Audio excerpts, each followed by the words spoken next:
Vamos lá, galera. Hoje a gente vai trabalhar com três reinos, tá? Então a gente vai começar com o reino Monera, que é o reino mais simples, né? Que é o reino das bactérias. Então vai ter alguns termos científicos que vocês precisam lembrar. Até na aula passada, na aula 14, eu coloquei um link de uma aula do sexto ano que eu passo essa nomenclatura, tá? Então eu preciso que vocês deem uma olhadinha nessa aula para vocês irem retomando e relembrando essas nomenclaturas, tá? Então vamos lá. O reino Monera, ele é constituído então pelas bactérias e pelas cianobactérias, tá? Eles são procariontes, ou seja, eles não têm aquela membrana nuclear, né? O DNA deles aqui, ó, é solto no citoplasma, certo? Eles são unicelulares, ou seja, constituídos por uma única célula. Eles podem ser heterótrofos, então tem algumas bactérias heterótrofas que são decompositoras ou patogênicas, ou seja, que transmitem doença. E a gente tem as bactérias autótrofas também, que são as bactérias que fazem a fotossíntese, certo?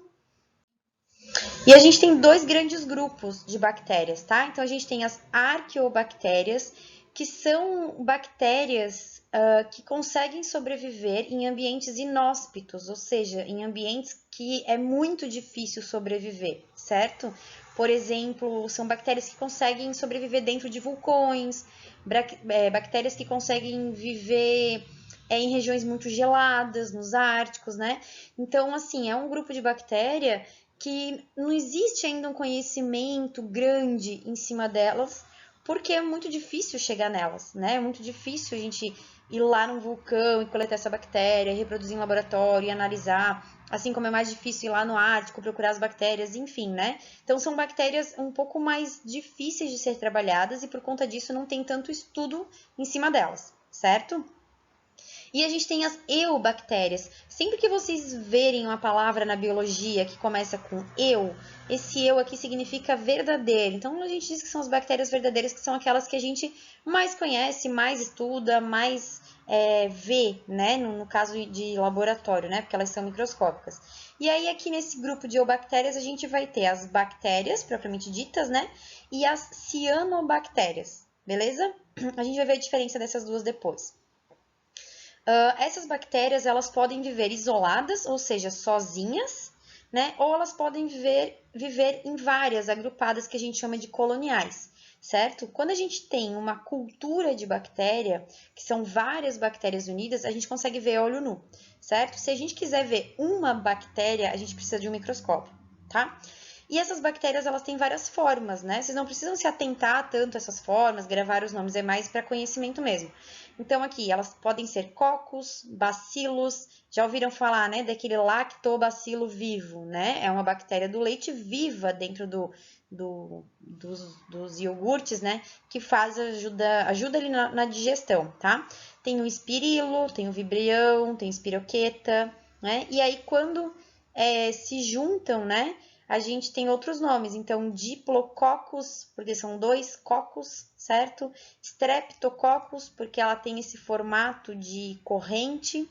Staphylococcus, porque ela tem esse formatinho aqui de cachinho de uva. E a Sarcina, que são 8 bactérias grudadinhas ali, certo?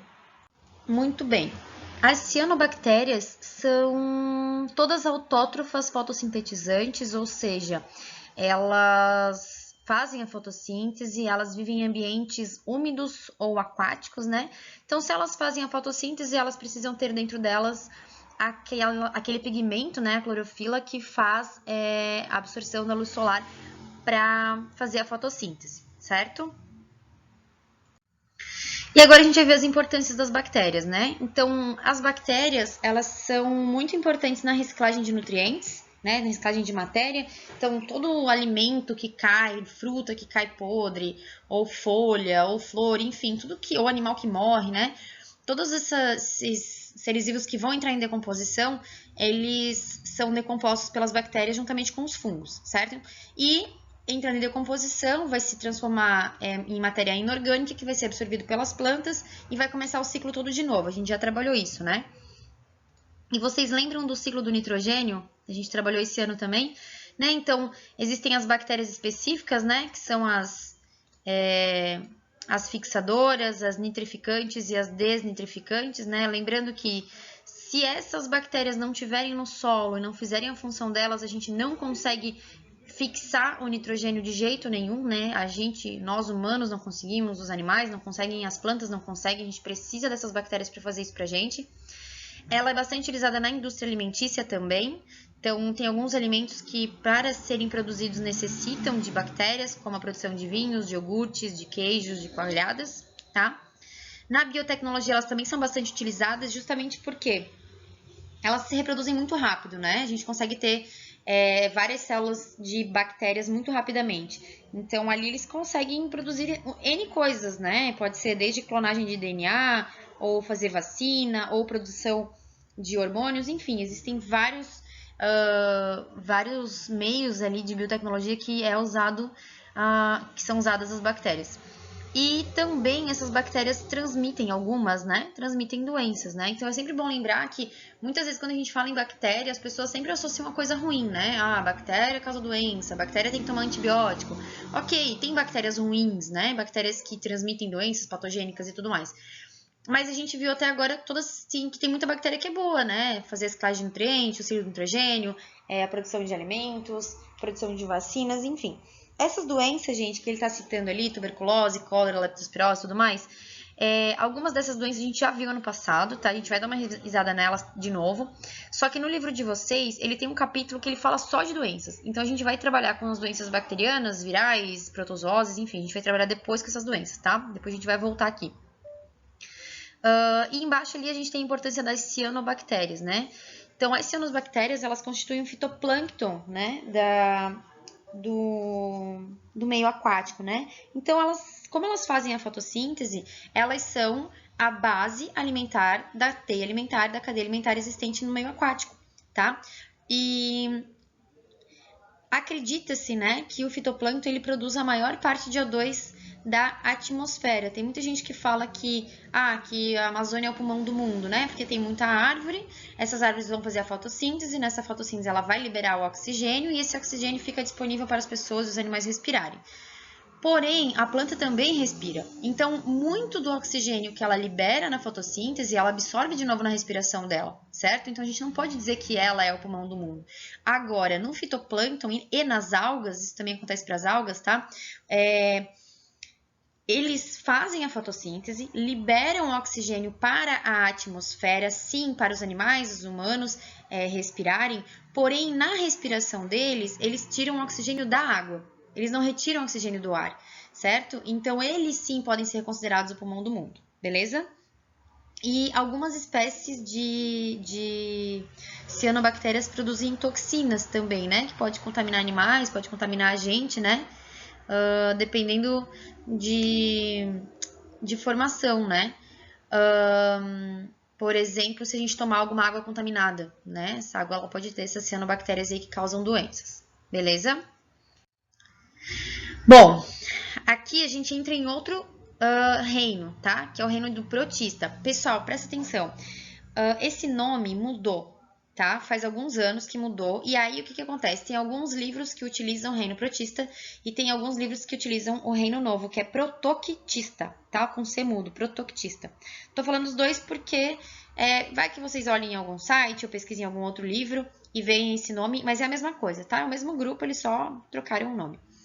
E esse grupo ele é dividido em dois grandes grupos também. Então, a gente vai ter os protozoários, tá? Esses protozoários, eles são eucariontes, ó, lembra da palavrinha eu ali, né? São células verdadeiras, ou seja, eucarionte significa que eles têm a membrana nuclear, que a célula é organizada. Eles são heterótrofos, ou seja, eles não produzem o próprio alimento deles, eles retiram o alimento deles de algum local do meio ambiente. E eles são unicelulares. Então, ele só tem uma célula, beleza? E as algas, elas também são eucariontes, mas agora muda, ó. Elas são autótrofas, ou seja, elas fazem seu próprio alimento. E elas, assim como o fitoplâncton, são base da cadeia alimentar aquática, né? Então, elas são as produtoras lá aquáticas. E as algas, dependendo da alga, ela pode ser unicelular, ter uma única célula, ou multicelular, que tem várias células. Lembrando também, multicelular e pluricelular é a mesma coisa, tá bom?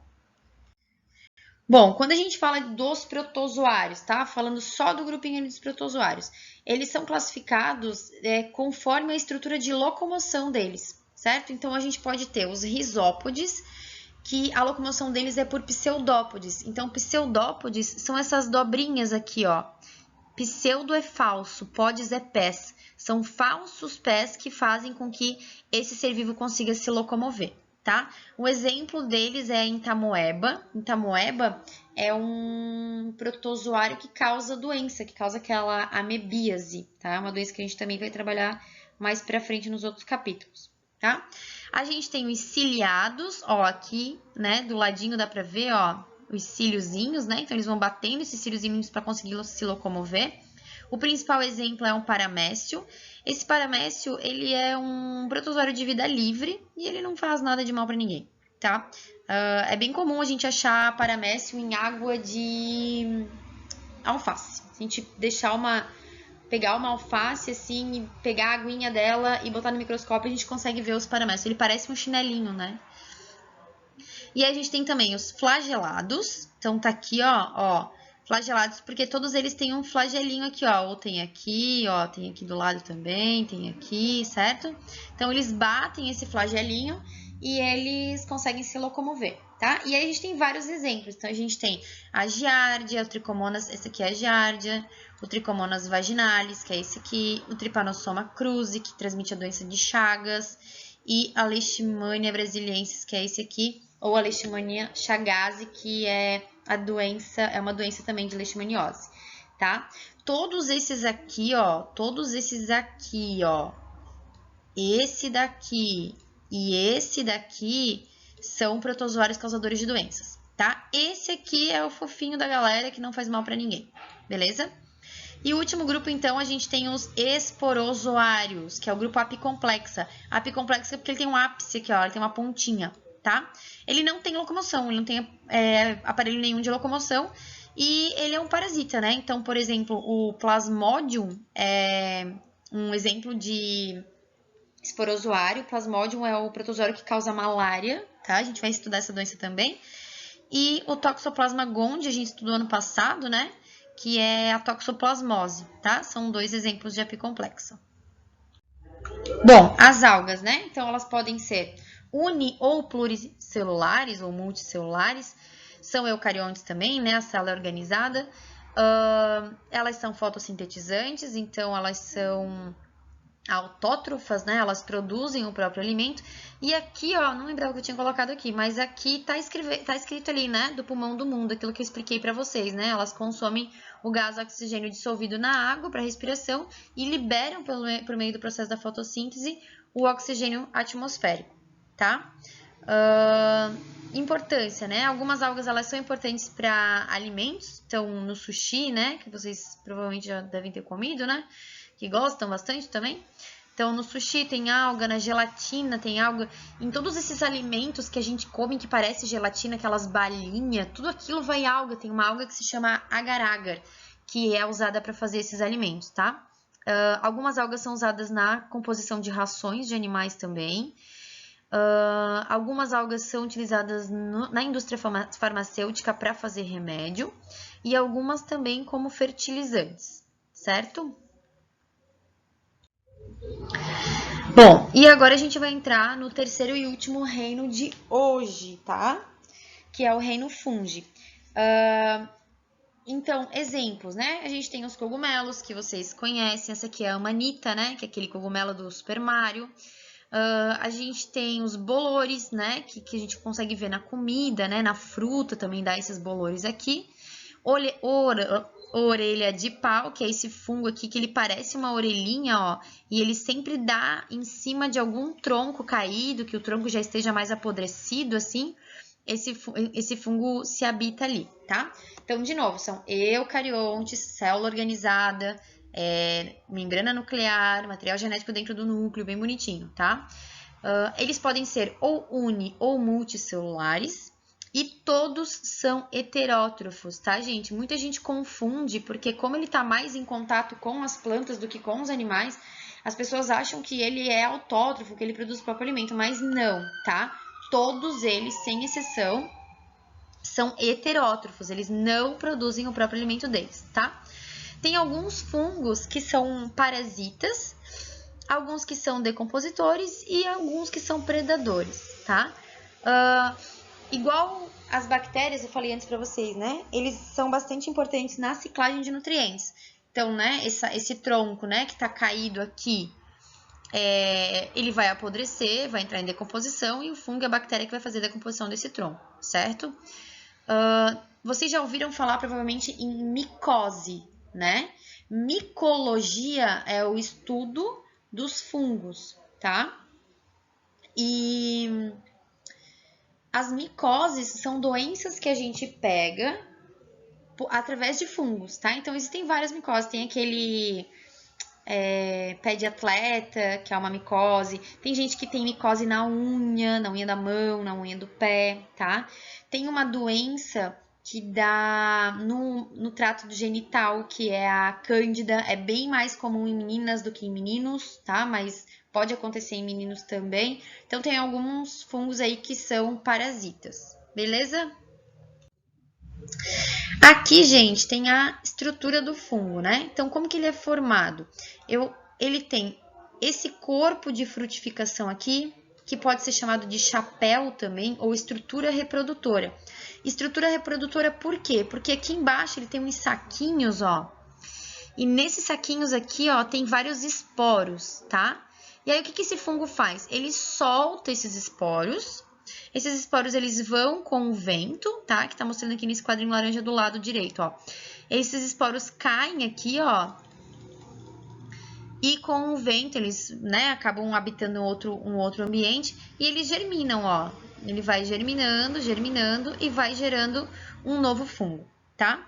Essa estrutura de baixo aqui, ó, que parece uma raiz, todo esse conjunto aqui, tudo isso aqui, ó, todo esse conjunto a gente chama de micélio, tá?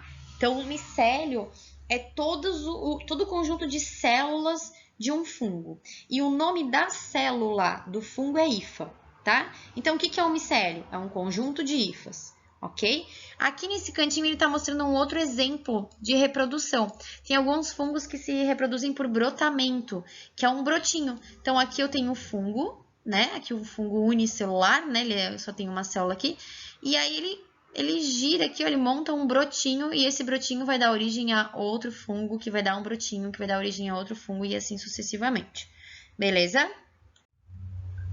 Bom, importância dos fungos, né? Já falei antes, eles são fundamentais na ciclagem da matéria, na ciclagem dos nutrientes, né? Porque eles participam do processo de decomposição da matéria orgânica. Alguns podem ser parasitas de plantas, certo? Tem, por exemplo, a vassoura de bruxa. Ele geralmente ataca a plantação de cacau, não é muito comum aqui, né?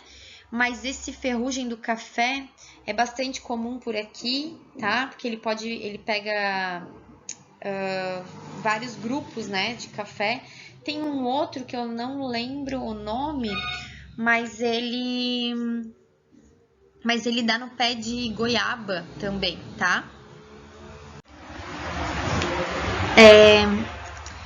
Esse fungo, esse ferrugem do café, ele tá falando ali no quadrinho, né? Que as sementes de soja, feijão e principalmente de amendoim ficam emboloradas com esse fungo e pode produzir aflatoxina, que pode causar câncer ou problema no fígado. Então tem que cuidar, né? Quando a gente vai comer esses alimentos e lavar bem e tudo mais. Beleza? Bom, outras informações importantes, né? Alguns fungos, eles são tóxicos. Então, aquela amanita, né, que eu mostrei a imagem para vocês antes ali, que é aquele cogumelozinho do Super Mario, ela é um fungo bastante perigoso, bastante tóxico, tá? Tem outros, né? Tem o esporão do centeio, que é o Claviceps purpure, que produz uma substância precursora do LSD. Tem alguns fungos psilocybe, que produzem a psilocibina, que é uma substância alucinógena também, tá? Então, tem alguns fungos aí que podem causar um prejuízo muito grande. Alguns são utilizados na alimentação, vocês provavelmente conhecem, né? O champignon, o shiitake, né? Aqueles que tá no queijo gorgonzola. Tem o Saccharomyces cerevisiae, que é utilizado como fermento biológico, tá? É uma levedura, né? Que é formado como um fermento biológico. Se vocês olharem aquele pacotinho de fermento biológico, né? Aquele pacotinho amarelinho de fermento biológico e olharem lá na composição, vocês vão ver esse nome científico aí, Saccharomyces cerevisiae. Porque cada bolinha daquela ali é um monte de funguinhos ali, tá? Alguns líquens se juntam com as algas e alguns fungos se juntam com as algas e formam os líquens, né? A gente já estudou isso também, vocês viram lá na escola, eu mostrei na árvore mesmo lá do centro da escola, né? E esses líquens, eles são indicadores da qualidade do ar, então se o ar do meio ambiente tá bom, tá oxigenado, tá limpo, esses líquens eles vão conseguir sobreviver nesse meio ambiente, né? Lembra que é uma relação ecológica de mutualismo, onde o fungo fornece água para a alga e a alga fornece alimento para o fungo. Se um dos dois seres vivos morrer, o outro também morre, tá? Então é uma relação mútua obrigatória, beleza? E alguns, então, também a gente pode citar na medicina, que nem eu falei para vocês, né? Que são essas micoses, né? São essas doenças que a gente pega com fungo, tá? Ali no quadrinho até ele tá falando desse Candida albicans que eu falei pra vocês agora há pouco. Beleza, galera? Por hoje é isso. Beijo!